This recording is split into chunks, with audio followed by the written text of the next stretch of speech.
That's the roar of the crowd as the U.S. men's team scored against Australia last week in Seattle, eventually securing a 2-0 win. The sound actually set off the seismic monitors around the city's stadium district, near to but not eclipsing the tremors after Marshawn Lynch's famous beast mode run for the Seahawks in 2011. So the crowds are loud. Are they behaving themselves? That's the question. And what about preparing for an interesting match, let's call it that, on Friday in Seattle between Iran and Egypt? Some important questions to consider there, along with some new plans from Mayor Wilson regarding public safety in Little Saigon and homelessness prevention too. Plus, with all the hubbub around data centers, you may have missed the fact that Seattle City Light is about to ask for one of its largest rate hikes in recent history. All this to consider and so much more this week on Seattle News, Views, and Brews, your coffee break political podcast. I'm Brian Callanan. I'm a host on the Seattle channel. The views expressed here are mine. And I'm with my friend and co-host David Croman, City Hall reporter for the Seattle Times. And David, I've been having to do some tough reporting on this, but I wanted to talk to you about it. Beer supplies in between World Cup matches and a Boston Red Sox home series for the Mariners this past weekend were running low. I checked at 3 different establishments I hit up around Pioneer Square. So how many places do you think I need to visit to get the proper amount of information for this investigative think piece? And what's the best way to expense this story? Any ideas? Yeah, at least 6 different bars.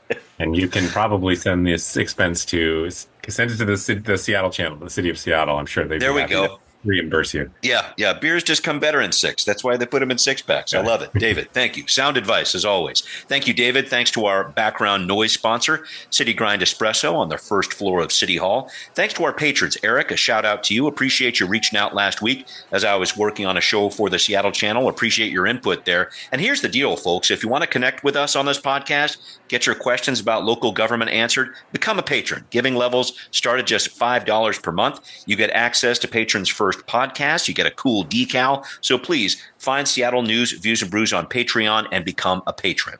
Shout out to our friends at Converge Media, too. The video version of the podcast is on Converge Wednesday nights at 7. Let's take our passion and make it happen. Time for Right Here, Right Now.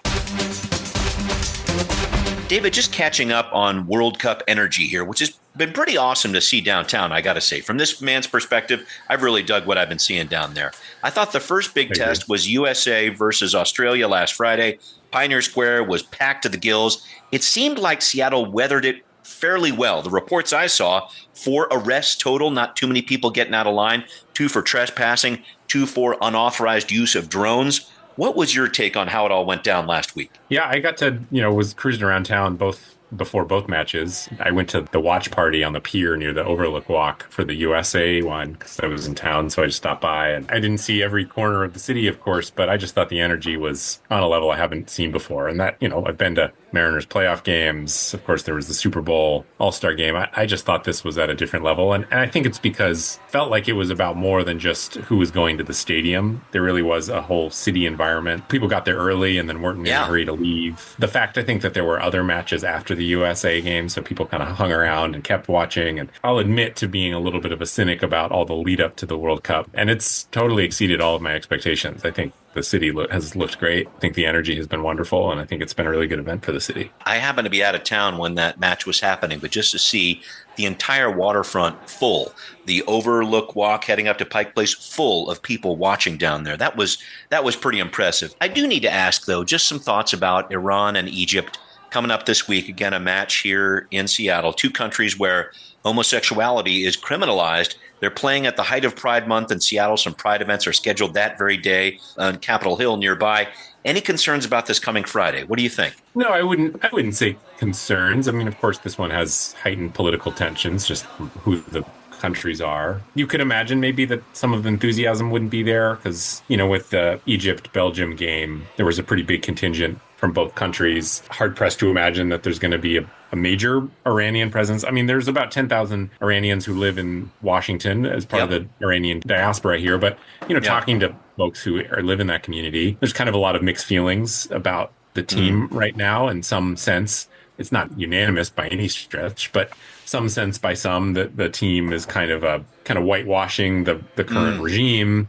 And some mixed feelings about that. So there might actually be some protests outside the stadium that maybe don't have anything to do with pride necessarily and more to do with Iran as the team. So anyway, there's a lot of, I think of all the matches, this one will have the most kind of political tension, complicated by the fact that apparently Egypt is having some trouble. That they wanted to stay in Yeah. Seattle for a long time. They wanted to stay in Seattle for like a week. As I understand it, basically what happened is the Seattle Police Department and some other city departments told them, well, you can be in Seattle, but the cost of doing that, to providing security and all the logistics around it, is going to cost more than $200,000. And Ooh. I think FIFA saw that and said no. And part of the reason for that heightened cost, I think, is just the fact that there's probably going to be extra security and extra Yep. precautions taken around this match. Yeah. Last touch on this. You wrote a piece about Mayor Wilson landing this really interesting Seattle sports mayor role. You wrote about this in the Times.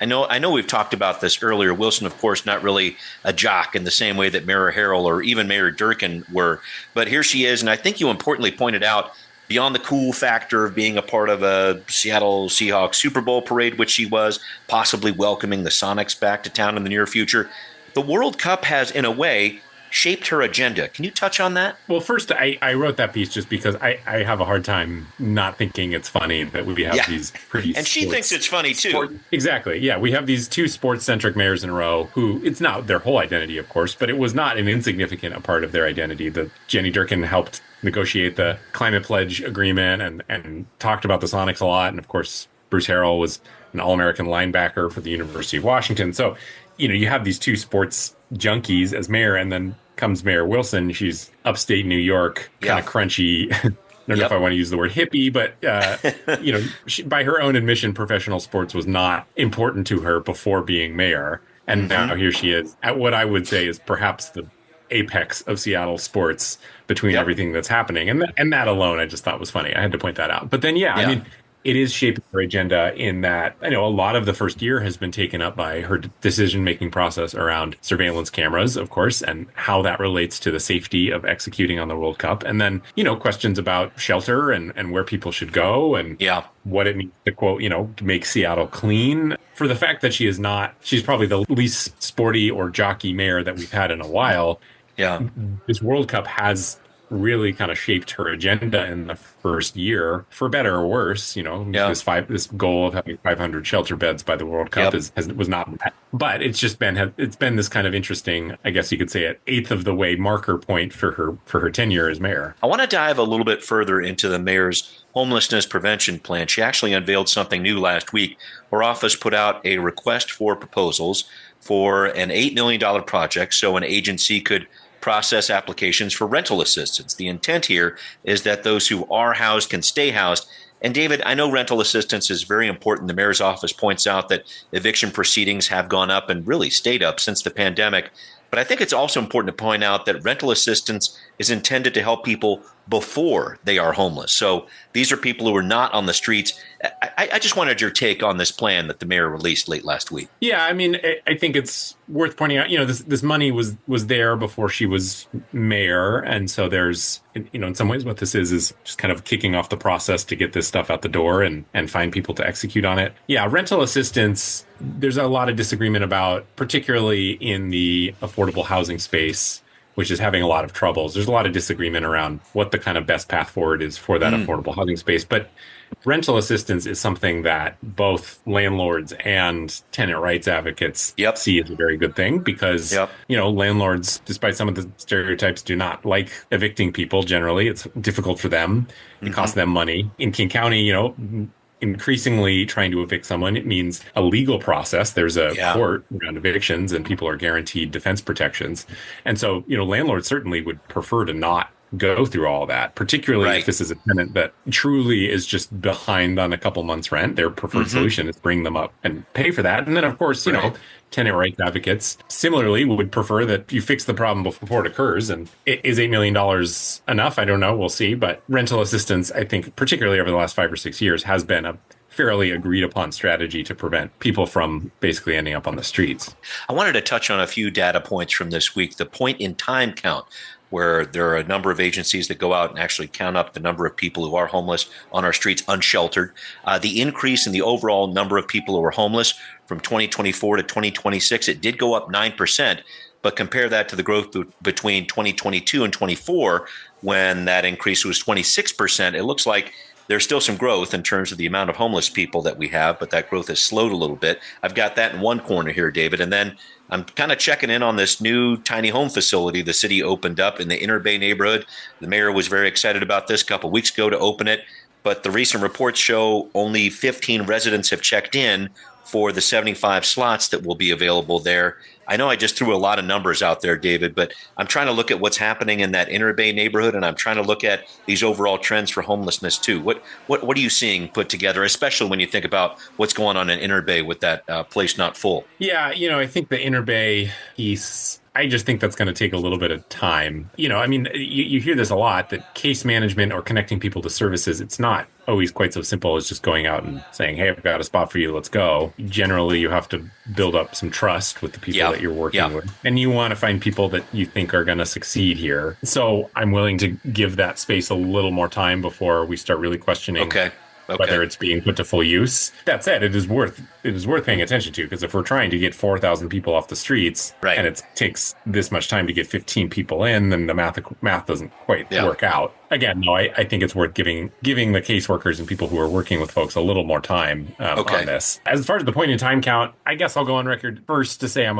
a big skeptic of the precise methodology of point in time counts. Yeah, which has changed over the years. Which has changed over the years, and I still think is just, in some ways, I could imagine 9% being within the margin of error around this, depending on any number of factors. But there is no indication that homelessness is going down, and that alone is sort of concerning. So you use a lot to unpack there. It's a question of, is that those people who need help and who aren't getting it, or are people getting help and then new people are falling into homelessness at the same time? I think depending on the answer to that question informs kind of what the policy prescriptions are. Right. The one piece that I did see was that family homelessness. So this is groups of parents and kids, et cetera. That seems to be on the increase, actually near double from the last time I checked it. And so I feel like that's fitting the narrative a little bit too, in terms of the housing units that are needed. It's not necessarily just these solo units. There are entire families that are homeless that need help too. And that has been, we've written a lot about that at the paper, which is that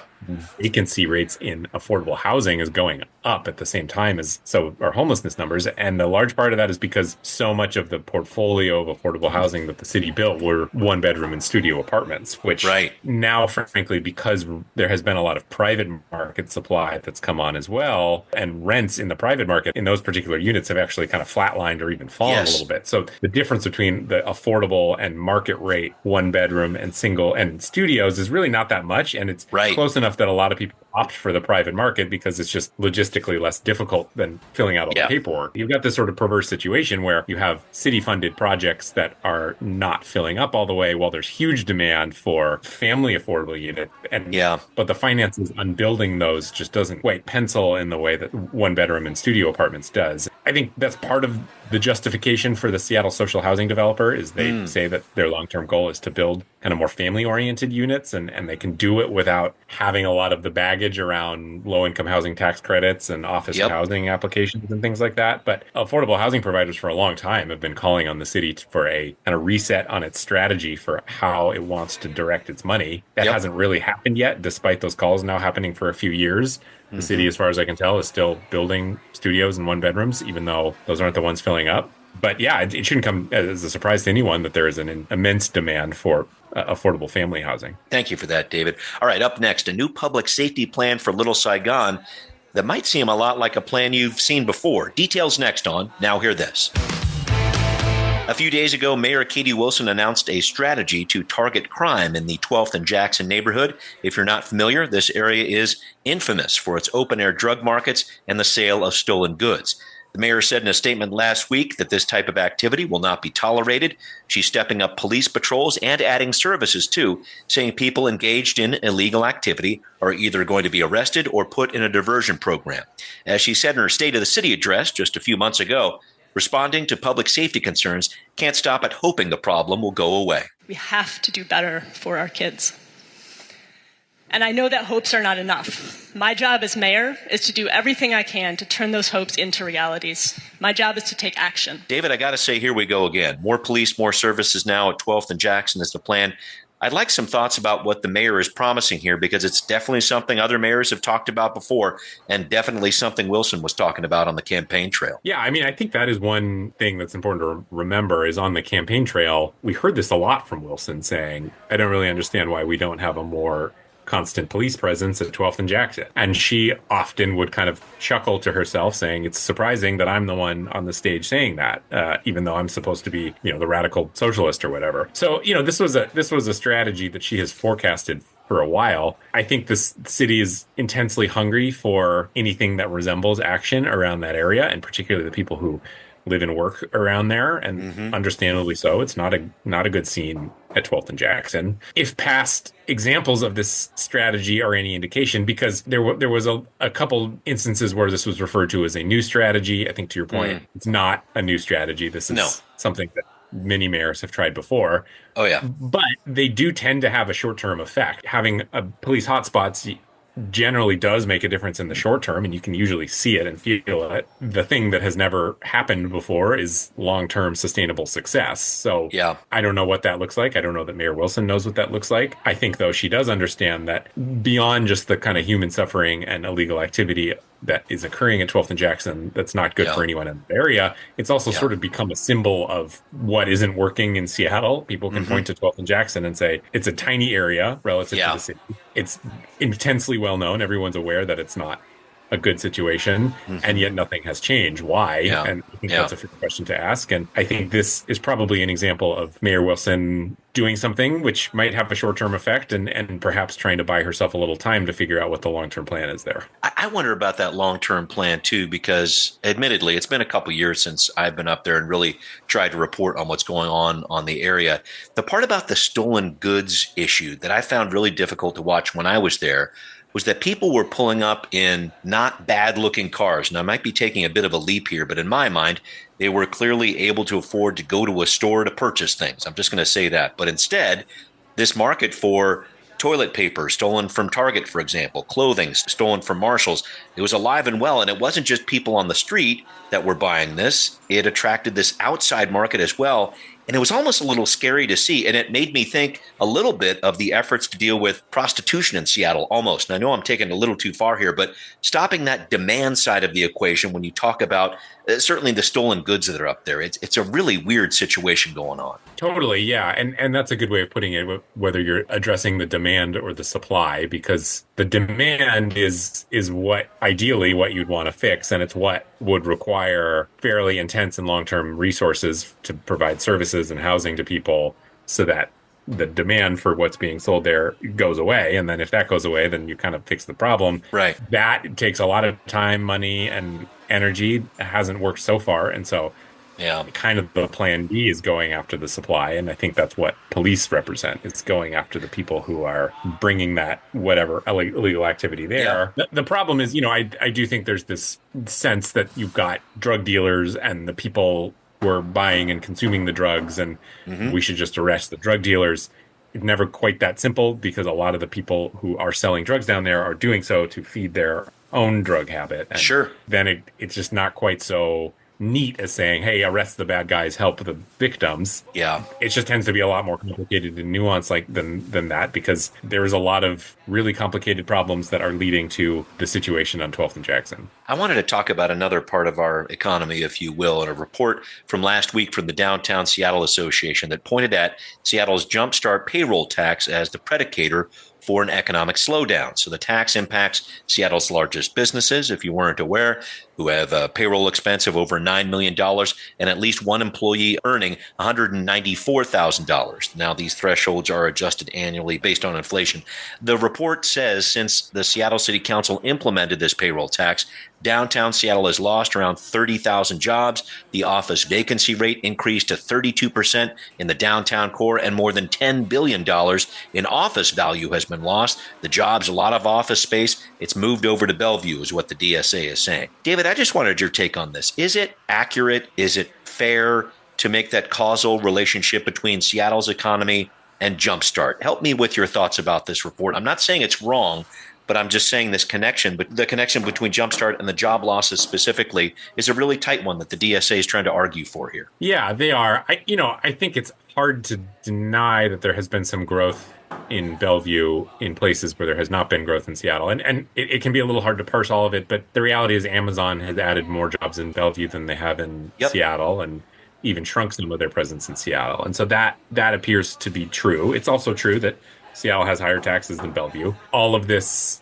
drawing a direct causality is a little difficult because I don't think it's just a matter of when taxes raise here, there's a direct response to that, in part because a lot of companies want to be in Seattle for less tangible reasons. And part of the reason Seattle has felt comfortable raising its taxes is because they said, hey, you're getting more by being here than you are when you're in Bellevue. So it's not just that like a matter of percentages equals X amount of job growth here versus there. That said, I think there's a lot of anxiety around Seattle's economy. The job growth has stagnated and it dipped a little bit. Relative to the rest of the country, Seattle is looking more anemic than other parts in the country. I think it's a longer conversation around what's driving that, but I do think the information technology business here has stalled out a little bit.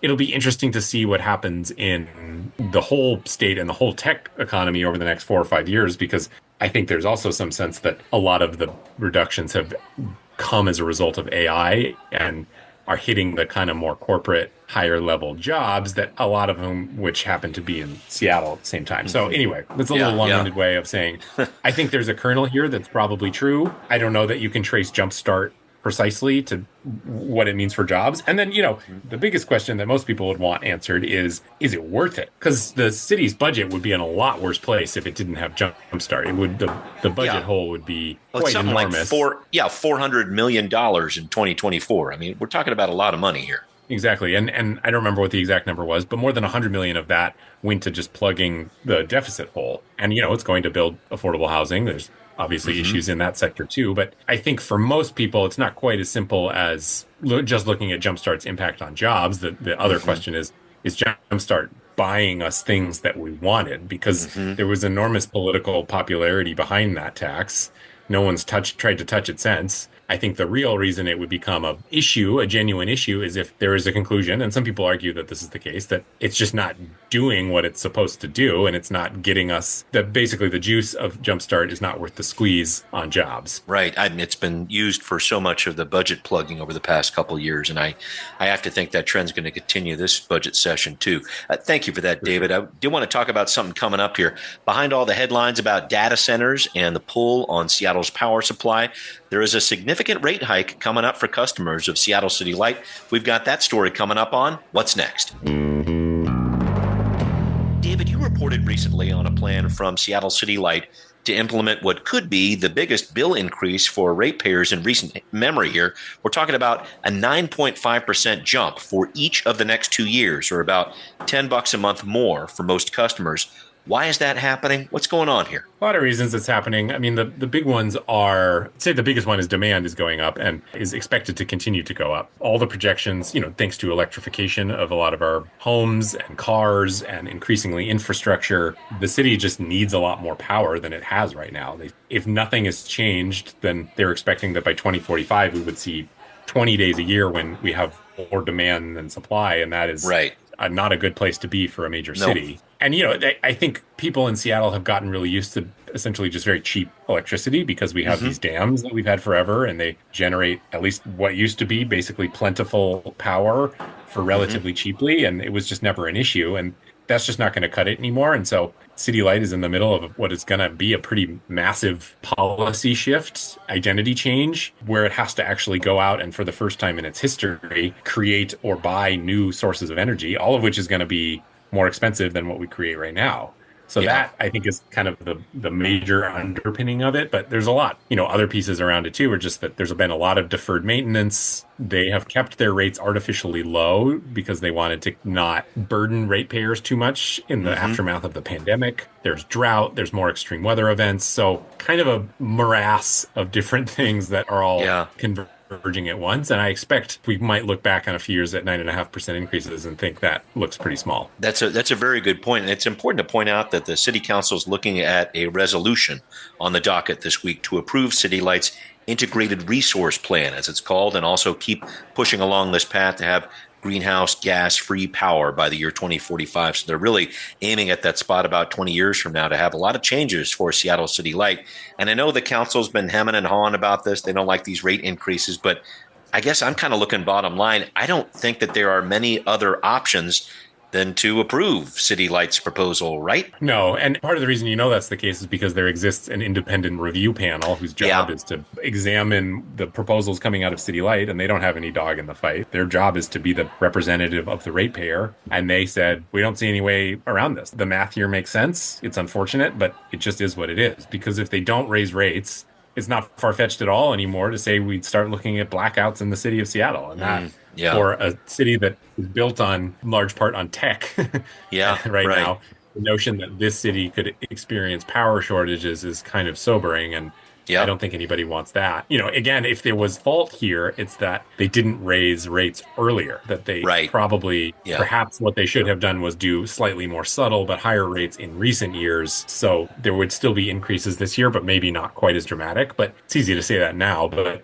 part of the reason they didn't do that is because a lot of people were struggling during the COVID pandemic and they didn't want to hit them with rate increases. But now we're paying for that debt. Last touch on this idea of finding more greenhouse gas free power over the next 20 years here. I know you've touched on this before. How much of a challenge is that going to be to deliver the kind of power that Seattle needs? A big one, a big challenge, because first, there's just going to be really intense competition for any clean energy sources. And that's because, Washington and Oregon are saying that we do not want to bring any new fossil fuels into our portfolio. And so you have utilities, you have to go out and find clean energy, and that's good. But Puget Sound Energy is going to have to buy a lot more clean power than even City Light is. And so that baseline competition is going to be pretty intense. Amazon and all these other tech companies, they're looking for clean sources of energy because they're going to be privately purchasing this stuff so that they can run their data centers.